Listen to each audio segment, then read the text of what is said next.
Hello everyone, welcome back to knowledge for future study channel. मैं हूं जुगल शर्मा और मैं आपसे इस वीडियो में इरिगेशन इंजीनियरिंग के 10 क्वेश्चंस डिस्कस करूंगा।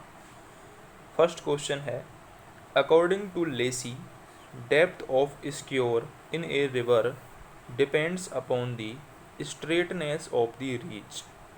If D is the depth of skewer in regime flow in a right angled bend, it is D यदि डेप्थ ऑफ स्क्योर है रेजाइम फ्लो में, तो जो स्ट्रेटनेस ऑफ रीच है वो कितनी होती है? वो होती है 2 × D। डी ऑप्शन करेक्ट है। 2 × D होती है straight of reach. According to Lacey in regime condition, Lacey के अनुसार जो रिजाइम कंडीशन होती है उसमें silt is kept in suspension by vertical components of eddies. जो कैनेडी थ्योरी थी उसने केवल साइड से माना था कि वर्टिकल कंपोनेंट्स होते हैं, एडीज जनरेट होती हैं साइड से, ये माना था कैनेडी ने। किसने? कैनेडी ने। ठीक है। लेसी ने बोला था कि जो एडीज होती हैं वो साइड के अलावा वर्टिकल कंपोनेंट से भी जनरेट होती हैं। ये डिफरेंस था लेसी और कैनेडी में। कैनेडी ने बोला था कि केवल साइड से एडीज जनरेट होती हैं और लेसी ने बोला वर्टिकल भी एडीज जनरेट होती हैं। तो अगला है, entire cross section of the channel is generated at all points by the forces normal to the wetted parameter. तो ये भी करेक्ट है, दोनों ऑप्शन करेक्ट हो जाते हैं कि जो सिल्ट है वो सस्पेंशन में रहती है because of vertical components of eddies. Entire cross section of the channel is generated at all points by the forces normal to the wetted parameter. अगला क्वेश्चन है हमारा, the most suitable section of a lined canal is. तो correct answer है इसका trapezoidal section with circular bottom for small canals, trapezoidal section with rounded corners for large canals। दोनों most suitable section है lined canal की। ये first है triangular section with circular bottom for small canals. अगला है trapezoidal section with rounded corners for large canals. दोनों ही correct हैं। An outlet is said to be proportional if its flexibility is. Correct answer है 1।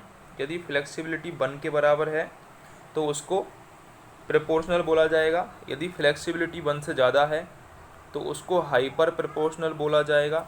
यदि flexibility 0 है तो उसको रिजिड मॉड्यूल बोला जाएगा। तीनों ही आपको याद रखने हैं। यदि फ्लेक्सिबिलिटी 1 है तो बोला जाएगा प्रोपोर्शनल। यदि फ्लेक्सिबिलिटी 1 से ज़्यादा है तो हाइपर प्रोपोर्शनल। यदि फ्लेक्सिबिलिटी 0 है तो रिजिड मॉड्यूल बोला जाएगा। The level of the floor of a siphon aqueduct can be obtained by subtracting the thickness of culvert plus the depth of culvert from the canal bed level. जब canal bed level से culvert thickness और depth of culvert दोनों को हम subtract कर देते हैं, घटा देते हैं, तो हमारा निकल के आ जाता है level of floor of a siphon aqueduct. B option correct है। If the straight sides of a triangle section of a lined canal with circular bottom of radius d make an angle theta with horizontal, the hydraulic mean depth is. Hydraulic mean depth क्या होगी?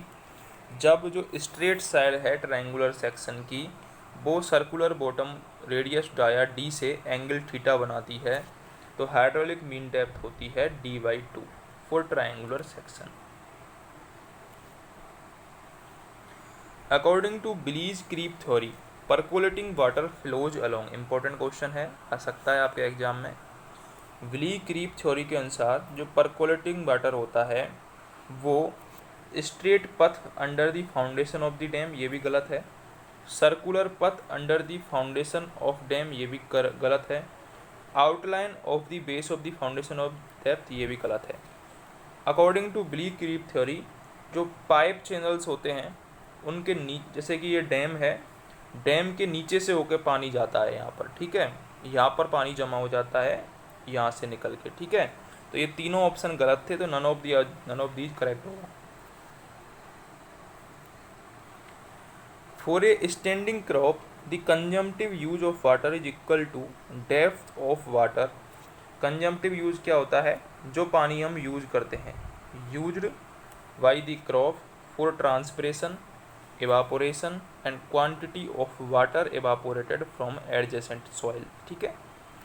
यानी कि जो consumptive use है वो transpiration में, एवापो transpiration में यानी कि एवापोरेशन में, और quantity of water evaporated from adjacent soil, इनके बराबर होता है।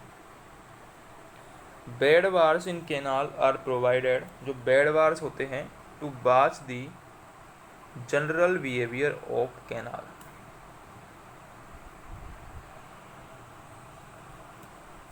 जनरल बिहेवियर को वॉच करने के लिए बेड वार्स कैनाल में प्रोवाइड करवाए जाते हैं।